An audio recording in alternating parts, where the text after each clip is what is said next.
Aleluia, aleluia, aleluia.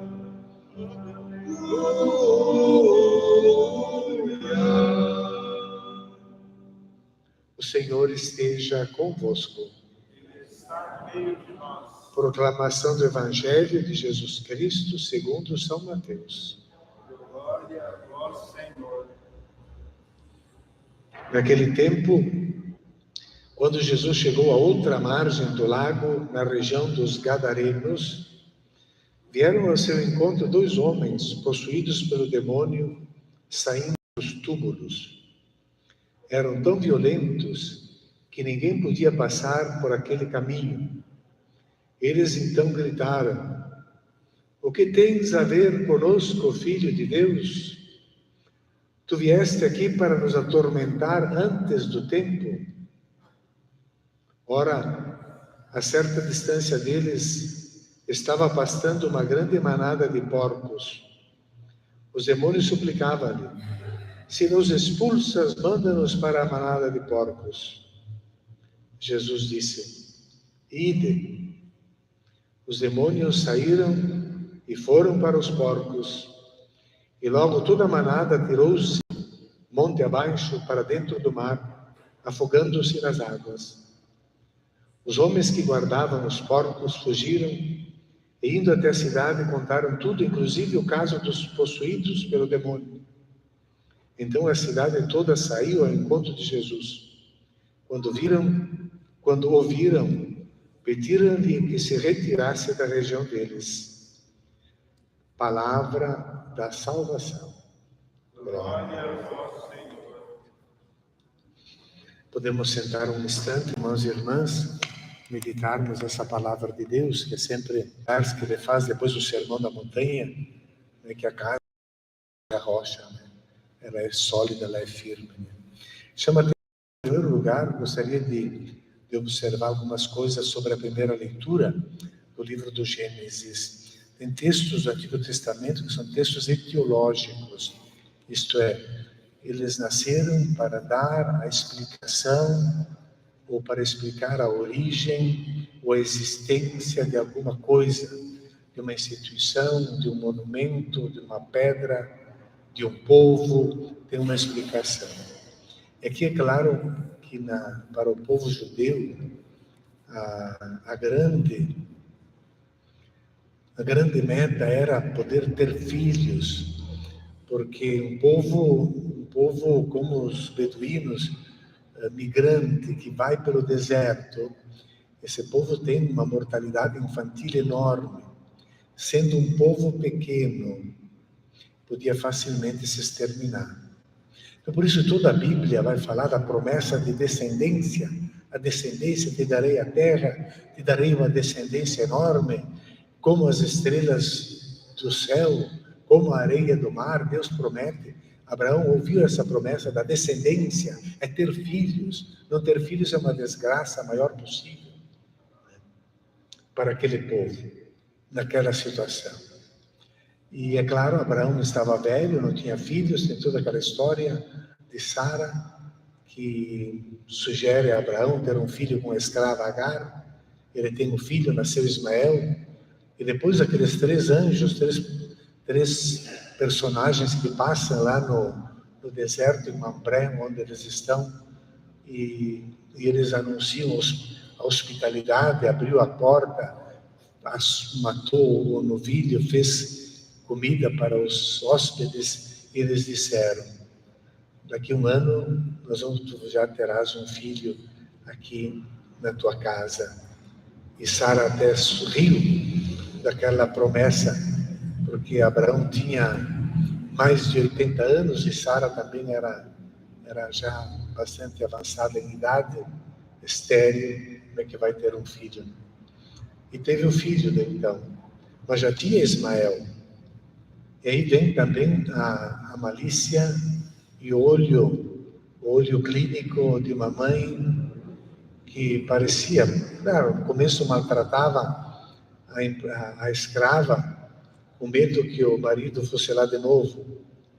Mas o que provocou a reação de Sara Foi quando ela viu o menino, Isaac, o filho dela, já tinha sido desmamado, e depois de um tempo ela viu os dois brincando.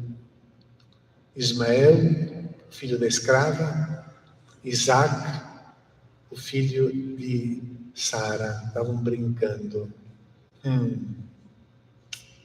Aquele menino, filho da escrava, vai herdar como o meu filho. E aí ela vai para o Abraão e diz: manda embora esse menino, essa escrava. E Abraão ficou sentido, mas mandou.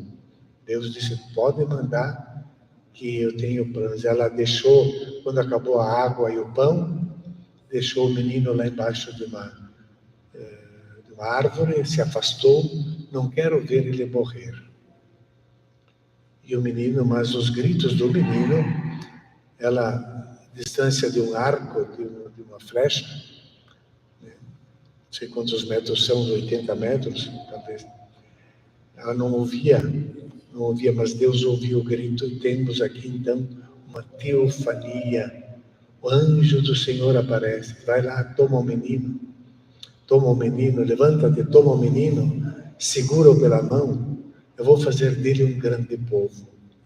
Então aqui, nessa etiologia que dá a explicação da origem dos árabes, dos povos também semitas, da descendência de Abraão, também semitas, e os árabes e judeus se odeiam até hoje. Eles são descendentes de Ismael, segundo essa tradição. Mas esse texto nos mostra muito mais do que isso. Ele mostra que Deus ouve até o grito de um filho de uma escrava rejeitada, expulsa, que está lá no deserto para morrer. Deus ouve, porque Deus é misericórdia. Deus ouve esse grito. E com essa confiança, nós rezamos o Salmo, dizendo: este infeliz gritou a Deus e foi ouvido, porque Deus nos ouve. É claro que existem as doenças, existe o mal, existe a morte, e por essa porta todos vamos passar um dia, mas Deus ouve o nosso grito, o nosso pedido. E o nosso grito, o nosso pedido hoje é pelos nossos irmãos falecidos e é também pela nossa saúde. Deus ouve. E Deus restituiu a saúde àqueles dois homens, e que aqui nós vemos também no Evangelho um ensinamento muito importante que nos deve fazer refletir. Porque Jesus aqui saiu do lugar, foi para a região dos Gadarenos, considerados pagãos. Então os pagãos são malditos, são impuros. Os pagãos para os judeus são uma raça desprezível, são realmente racistas, e eles não aceitam que Deus é só Deus deles, e até hoje. Então, ele vai lá para a região dos Gadarenos, dos pagãos, então, geograficamente, fora do seu território, mas para Deus libertar, ajudar, para Deus salvar. Ele não vai respeitar, para ajudar uma pessoa, ele não vai olhar nem o lugar onde ela está e nem o tempo. Porque depois os demônios gritam no lugar, porque estão lá nos pagãos considerados impuros, e Jesus vai lá. E o tempo, porque eles gritam: desce aqui para nos atormentar antes do tempo. Sim, está ali. Mas eles fazem uma profissão de fé, reconhecem que Jesus é Filho de Deus. Filho de Deus. E se nos mandas embora, ao menos deixa que vamos para aquela manada de porcos. Eles foram. E aqui tem também a linguagem simbólica da época, cosmovisão, porque o mar, no Apocalipse, e também em escritos do Antigo Testamento, representa o lugar do mal, do demônio. Diz: o demônio foi acorrentado, jogado no abismo. Lá no Apocalipse diz que o dragão foi jogado no mar, e ele representa a antiga serpente, ele representa o mal quer dizer, ele está lá no fundo do mar.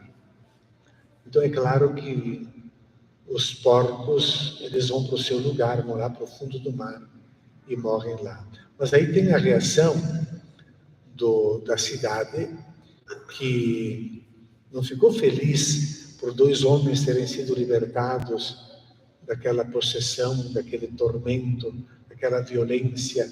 E eles representam a morte, representam os túmulos, e esses espíritos são aqueles que puxam para uma morte, para a morte espiritual. E eles, né, ficaram libertados, deveriam alegrar-se. Não. Vamos lá pedir para Jesus se mandar, vai-te embora daqui, vai-te embora daqui. Por quê? Porque os bens, os porcos valiam mais do que as pessoas. É como hoje. Os porcos valiam mais que as pessoas para aquele povo lá. Assim, isso é o ensinamento que Jesus quer nos dar hoje. Mas nós queremos colocar bem fundo no nosso coração que Deus é Pai, Deus é misericordioso, Deus ama, Deus é capaz de ouvir o filho de uma escrava que está lá para morrer no deserto. Deus nos ouve e Deus nos ama. E é essa a mensagem. Este infeliz gritou a Deus e foi ouvido. É claro que Ele ouve o nosso grito, ouve a nossa prece dos familiares pelos nossos irmãos e irmãs falecidos. Deus ouve, porque Ele é Pai, Ele é bom, Ele é misericórdia. Este infeliz gritou a Deus e foi ouvido. Façamos o nosso ofertório. É o número 80.